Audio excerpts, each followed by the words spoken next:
Assalamualaikum warahmatullahi wabarakatuh. Selamat malam semuanya. Eh, Perkenalkan, nama aku Iqbal Fadilah. Aku mahasiswa yang aktif di Universitas Muhammadiyah Sumatera Utara Gugur Darat 2. Dan kalian tahu akreditasinya sekarang udah A dong ya. Jadi aku patut bangga dong kuliah di universitas yang akreditasinya A gitu kan. Nah, jadi alhamdulillah aku udah semester 8 dan aku udah ngerasain gimana cara pembuatan skripsi, gimana cara ngejar-ngejar dosen, ngebujuk-ngebujuk dosen gitu. Ya biar dipermudah gitu. Jadi aku tolong doa sama kalian, semoga skripsi aku dan teman-teman aku dipermudah ya guys. Dan doain semoga bulan 11 kami bisa pakai toga gitu. 2020 ya, bukan bulan 11 tahun-tahun yang di depan gitu. Bulan 11 tahun 2020. Amin ya robbal alamin. Oke? Jadi guys, aku kasih tau sama kalian. Ini pertama kali aku buat channel YouTube dan the first time aku ngunggah sebuah video dalam akun YouTube aku sendiri. Nanti semua karena dosen aku, karena tugas mata kuliah aku. Kalian tau mata kuliahnya apa? Kreativitas sastra. Jadi dosennya ngasih dosen kreatif dong gitu. Tapi aku sih seneng gitu, karena aku sih ngambil dampak positifnya aja. Mungkin dosen aku nyuruh ini biar kami tuh bisa lebih berani untuk ngomong di depan kamera, walaupun ini cuma sendiri. Nah, cuma sendiri doang gitu.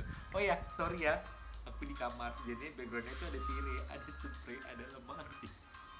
Soalnya udah malam juga kan guys. Mungkin kan ngeliat video aku ini masih pagi, siang, sore, atau malam ya. Tapi sini udah malam gitu, udah pukul 10. Nah, jadi aku sih ngambil dampak positifnya gitu aja. Mungkin dosen kami biar lebih pede aja ngomong depan kamera. Ya mungkin kan cara calon orang sukses gitu. Amin ya. Aku doain semoga jadi orang sukses. Jangan lupa di subscribe, di like, kalau mau di share boleh. Tapi aku seneng sih. Nama dosen aku tuh Bapak Khairul Anam. Bapak yang sangat kreatif untuk memberikan tugas. Makasih ya Pak.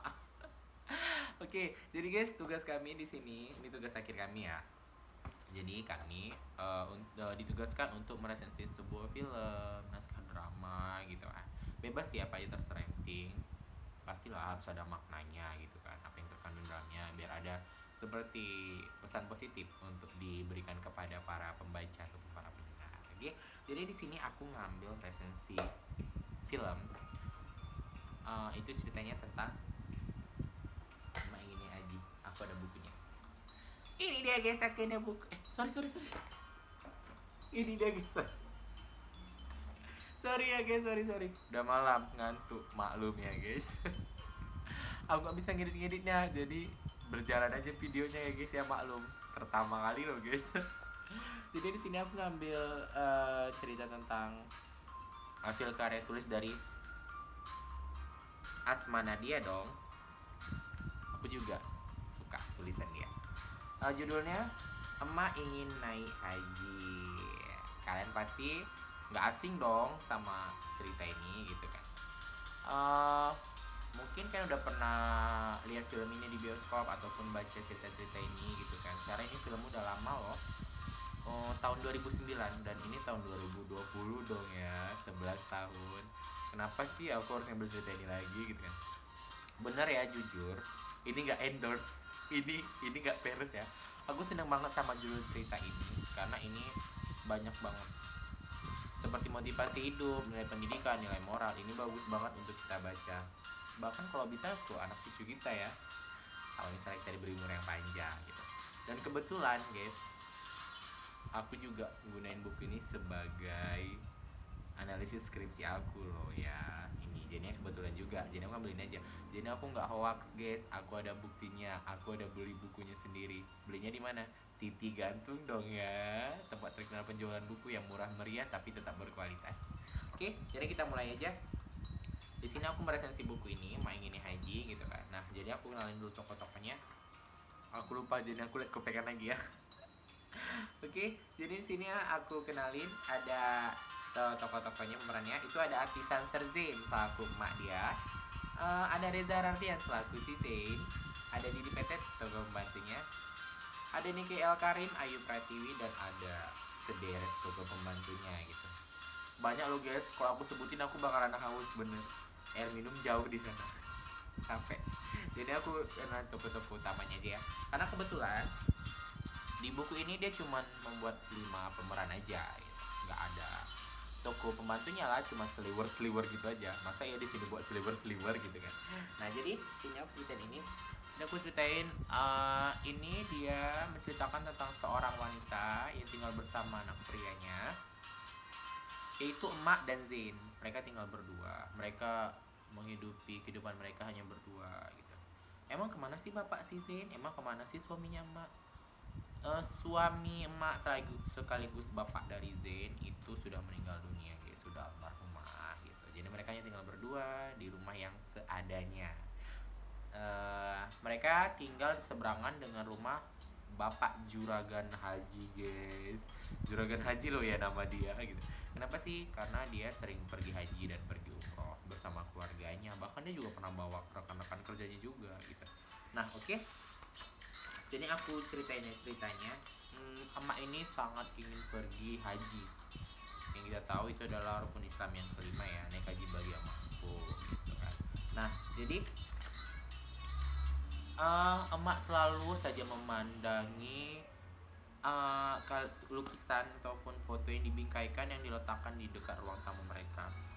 Emak selalu mengeluarkan air mata, selalu seperti, ya Allah, kapankah aku bisa pergi haji? Kapankah aku bisa pergi ke rumahmu? Kapankah aku bisa sujud di depan rumahmu? Seperti itu. Kalau misalnya dibilang miris, guys, gitu, dengan kehidupan yang kita lihat, kehidupan emak gitu kan, dengan keinginan dia, apakah mungkin? Tapi kita tidak tahu ya, namanya juga rezeki dari Tuhan, siapa yang tahu gitu. Nah jadi si Zen pun hanya cuman bisa seperti memberikan semangat. Iya mah, yakin aja, kita pasti bakalan bisa. Zen akan berusaha keras buat emak. Insya Allah Zen bakal bisa menaikkan emak haji. Seperti itu kata si Zen. Hanya seperti itulah setiap hari si Zen sering mengintip emaknya juga dari tirai kamar dia gitu kan. Apa bisa ya aku buat emak aku naik haji gitu kan. Sedangkan guys, kalian tahu emak hanya sebagai penjual kue keliling, sedangkan si Zen penjual kaligrafi keliling. Dia juga pernah jual sepatu, dia pernah jadi jaga warnet, penjual gorengan keliling di kota itu dia juga udah pernah, guys. Karena hanya mendapatkan uang untuk pergi haji emaknya seperti itu. Nah, jadi emak hanya bisa melihat kepergian haji dari si juragan haji. Kebetulan kan rumah mereka berseberangan, jadi kalau pergi haji pasti ada undangan-undangan gitu. Jadi emak hanya bisa melihat dari balik jendelanya. Dia hanya bilang seperti ini, guys. Ya, dibilang sama anak emak kayak gini, hidupnya enak ya Zin, bisa pergi haji. Kapan ya emak bisa seperti itu? Si Zin hanya bisa mengelus bunda emaknya aja gitu. Ya dia juga memikirkan kehidupan dia kan, guys, gitu. Nah jadi ya pasti rezeki ada aja, jadi kita nggak tahu gitu kan. Nah jadi pas si Sri itu anak si juragan haji, dia pergi ke minimarket untuk membeli bahan baku masakan-masakan untuk dimasak di acara malam si juragan haji, karena juragan haji mau pergi haji lagi loh, secara gitu juragan haji ya guys gitu kan. Nah jadi dia pergi dan dia minta ditemani oleh si Zain.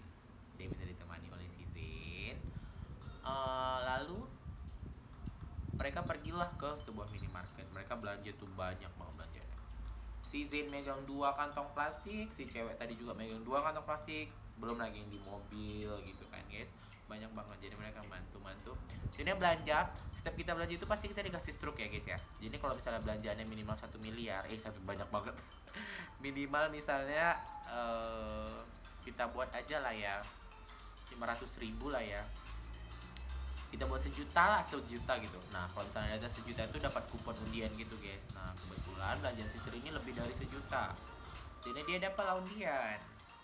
Tetapi si Sri diserahkannya sama si Zain, mungkin seperti bentuk rasa terima kasih dia sama si Zain gitu ya. Jadi dikasih si Sri ke si Zain kupon itu, ya kata Zain alhamdulillah. Nah jadi guys, dibantulah sama si Zain. Zain pergi masuk ke rumah juragan haji. Nggak nyangka juga sih ya, si Zain mikir gini, besar juga nih rumah gitu. Dia melihat setiap celah dari rumah-rumah itu. Nggak tahu pikiran Zain apa, tapi dia memperhatikan setiap celah, setiap jendela rumah juragan haji besar banget loh, capek lehernya si Zen itu kali ya. Dan jadinya malam hari nih mungkin ada setan kali yang bisiki si Zen ya guys ya. Jadinya di situ si Zen berpikiran untuk melakukan tindakan kriminal, untuk tindakan jahat. Ya tujuan rumah itu siapa? Rumah juragan haji. Karena kalian tahu ya, di kampung itu rumah yang paling mencolok itu cuma rumah juragan haji itu. Rumah yang besar dengan pagar warna cat yang mencolok. Maling mana sih yang nggak mau guys gitu. Tapi nggak nyangka aja si Zen kok bisa kayak gitu gitu kan. Si Zen udah ada niat nih guys, dia nyiapin alat-alatnya, dimasukin ke tasnya. Dia juga udah pakai penutup mulut yang kayak cadar itu, tapi dari serbet dibentuk segitiga, ditaruh sini kayak topi. Tapi tiba-tiba itu yang mungkin ditolong sama Tuhan kali si Zen ya gitu, dibisikin lagi sama Tuhan, dikasih hidayah lagi dia, Zen janganlah lakuin itu Zen gitu mungkin ya. Jadinya tangan ini tergerak ke kantong saku Zen, yang dimana celananya itu celana yang sore dipakai sama dia untuk belanja pergi ke minimarket dengan si Sri tadi.